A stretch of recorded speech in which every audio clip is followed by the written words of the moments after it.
ಆತ್ಮೀಯ ಬಾಂಧವರೇ, ನಾನು ಸಮಾಜ ಸೇವಕ ವೀರೇಶ್ ಬಸಯ್ಯ ಹಿರೇಮಠ ಮಾತನಾಡುತ್ತಿರುವುದು. ಆತ್ಮೀಯ ಬಂಧುಗಳೇ, ಇವತ್ತಿನ ದಿನ ಶುಭ ರವಿವಾರ ದಿನಾಂಕ 6/12/2026 ಇವತ್ತಿನ ದಿನ ವೆಂಗುರ್ಲಾ ರೋಡಿನ ಬೆಳಗಾವಿ ಮಹಾನಗರದ ಸಮೀಪದಲ್ಲಿರುವ ಮಾರ್ಕಂಡೇಯ ನದಿಯ ದಡದಲ್ಲಿರುವ ಗಣಪತಿ ದೇವಸ್ಥಾನದ ಆವರಣದಲ್ಲಿರುವ ಬೇಡವಾದಂತಹ ಹಳೆಯದಾದಂತಹ ಭಗ್ನಗೊಂಡಿರುವಂತಹ ನಮ್ಮ ಹಿಂದೂ ದೇವತೆಗಳ ಫೋಟೋಗಳನ್ನು ನಮ್ಮ ಆತ್ಮೀಯ ಹಿಂದೂ ಬಾಂಧವರೇ ಎಸೆದಿದ್ದರು. ಈ ಫೋಟೋಗಳನ್ನು ನಾವು ಇವತ್ತು ನಮ್ಮ ಭಾರತೀಯ ಸಂಸ್ಕೃತಿಯ ಪ್ರಕಾರ ವಿಧಿವಿಧಾನದ ಪ್ರಕಾರ ಅಗ್ನಿಹೋತ್ರ ಮಾಡಿ ವಿಸರ್ಜನೆ ಮಾಡಿರುವುದಕ್ಕಾಗಿ ಸಂಗ್ರಹಿಸಿದ್ದೇವೆ.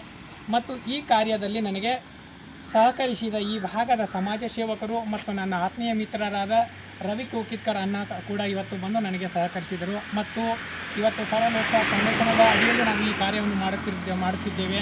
ಮತ್ತು ಇದರ ಜೊತೆಗೆ ನನ್ನ ಆತ್ಮೀಯ ಮಿತ್ರರಾದ ಮಹೇಶ್ ರೆಡ್ಡಿ, ಲಿಂಗಯ್ಯ ಬುರ್ಲ್ಕಟ್ಟಿ, ಆಮೇಲೆ ಬಾಳು ಕನ್ಬರ್ಕರ್, ಕರಣ್ ಭೋಸ್ಲೆ, ಆಮೇಲೆ ಗೌರೀಶ್ ಹಿರೇಮಠ್, ಆಮೇಲೆ ಆನಂದ್ ಬಾತ್ಕಂಡೆ, ಇವರೆಲ್ಲರೂ ಕೂಡ ನನಗೆ ಹೆಗಲಿಗೆ ಹೆಗಲು ಕೊಟ್ಟು ಈ ಕಾರ್ಯಕ್ಕಾಗಿ ನನಗೆ ಸಹಕರಿಸುತ್ತಿದ್ದಾರೆ.